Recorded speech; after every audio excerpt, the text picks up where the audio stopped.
Robin Hugh Gibb was born on December 22, 1949, on the Isle of Man, just 35 minutes before his twin brother Maurice. Their parents, Hugh and Barbara Gibb, were both musically inclined and instilled in their children a love for creativity. The family moved frequently from the Isle of Man to Manchester and eventually to Redcliffe, Australia, during Robin's early years. His childhood was filled with mischief, as he and Maurice were known for their pranks, small fires, and antics that often worried adults.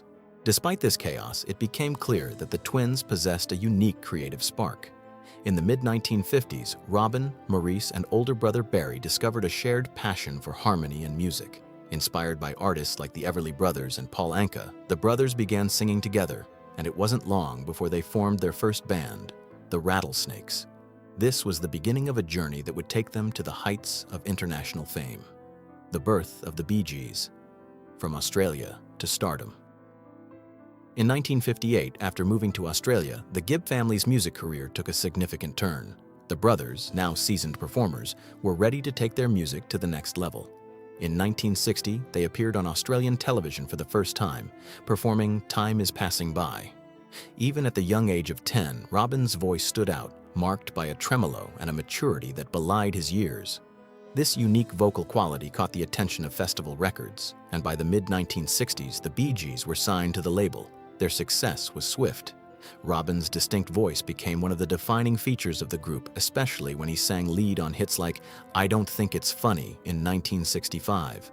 This was the beginning of a career that would span decades, but it was also the start of deeper challenges within Robin's personal life as the weight of fame began to take its toll on the young musician. Love and chaos, Robin's marriage and personal struggles. By 1968, Robin Gibb was married to Molly Hullis, the secretary to their manager, Robert Stigwood. Their bond, initially formed under the intense pressure of the music business, deepened after they survived the devastating Hither Green rail crash in London, an event that left nearly 50 dead and many more injured. This shared trauma forged a connection that seemed unbreakable at the time.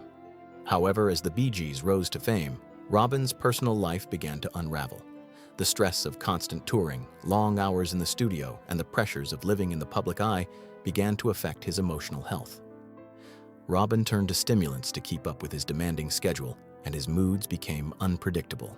His marriage with Molly began to deteriorate as the physical distance between them grew, with Robin spending more time in the United States while Molly stayed in the UK with their children.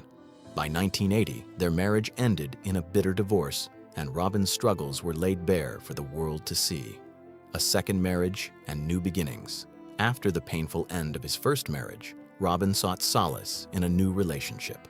In 1985, he married Dwina Murphy, an artist and writer whose spiritual beliefs and creativity seemed to complement Robin's own. Together, they found stability, living between the Isle of Man, Miami, and their historic home in Oxfordshire. Despite the outward appearance of a peaceful marriage, however, Robin's second union also had its share of complexities. The public never knew, but Robin and Dwina had an open marriage, which remained a well-kept secret until after Robin's death.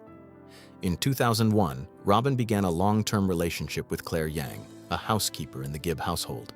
The relationship eventually led to the birth of their daughter Snow in 2008. Dwina, however, accepted this arrangement without bitterness, and it was clear that she and Robin had an understanding that the public could never fully comprehend. Professional strains and family rifts. The Bee Gees' success was undeniable, but within the band, the seeds of conflict had been planted early on. The first major fracture occurred in 1969 when Robin temporarily left the group, frustrated with the creative control wielded by Barry. The brothers eventually reconciled, but the tension between them never fully dissipated. As the Bee Gees reached the peak of their career, Robin's frustration with Barry's dominance in the group only grew. In the early 2000s, the brothers were barely speaking, and Robin's personal life began to suffer as a result. The death of Maurice in 2003, who had always been the emotional mediator between Robin and Barry, dealt a devastating blow to the family. The grief, compounded by unresolved tensions, deepened the divide between Robin and Barry. Their relationship was strained even further when Robin, secretly battling cancer, didn't inform Barry of his illness. This silence between the brothers was a painful reflection of the emotional distance that had been building for years. Robin Gibb's final battle, a miracle in the hospital room. By 2011, Robin was fighting a losing battle with colon cancer that had spread to his liver. Despite the severity of his condition, he remained optimistic, even insisting that he would recover. His determination to keep working during his illness was extraordinary. Even as he underwent chemotherapy and surgery, Robin continued to compose music, working on the Titanic Requiem with his son RJ. The project became a symbol of Robin's resilience as he clung to his love of music, even as his health deteriorated.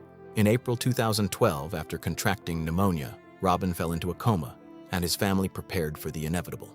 However, in a moment that stunned everyone, Robin defied the odds. As Dwina played music from the Titanic Requiem by his bedside, Robin's fingers twitched, and he woke up, smiling and speaking softly. For a brief period, Robin regained consciousness, showing his family that even in his final days, his love for music and life remained. Robin's death and the legacy of a complicated life. On May 20th, 2012, after weeks of fluctuating health, Robin Gibb passed away at the age of 62, surrounded by his family. His death marked the end of a remarkable and tumultuous life. Dwina, RJ, and Robin's other loved ones were by his side, and his final moments were peaceful. Dwina later recalled that Robin died with a smile on his face, unafraid and at peace. For his children, that moment symbolized who their father truly was, a man of enduring hope, love, and determination. Robin's legacy was not just his incredible musical talent, but the deep emotional complexity that shaped his life. His struggles with fame, personal battles, and relationships were woven into the fabric of his music, making it even more poignant for those who followed his career. The family's revelations. A hidden truth. After Robin's death, his children, especially his son RJ, began to reveal details about their father's private life. For years, the Gibb family had kept Robin's personal struggles and the complexities of his relationships hidden from the public eye. However, as time passed, they began to speak out not to expose him, but to explain him. RJ shared memories of his father's final days, describing the late-night studio sessions and the creative passion that drove Robin even in his last moments. The family also spoke about Robin's open marriage to Dwina and the acceptance she showed regarding Robin's affair with Claire Yang. These revelations, while shocking to some, painted a fuller picture of a man who lived with both love and turmoil. A man whose life was as complicated as it was inspiring. Robin's children are now ensuring that his creative legacy lives on, sharing his unpublished works and completing the story he left behind.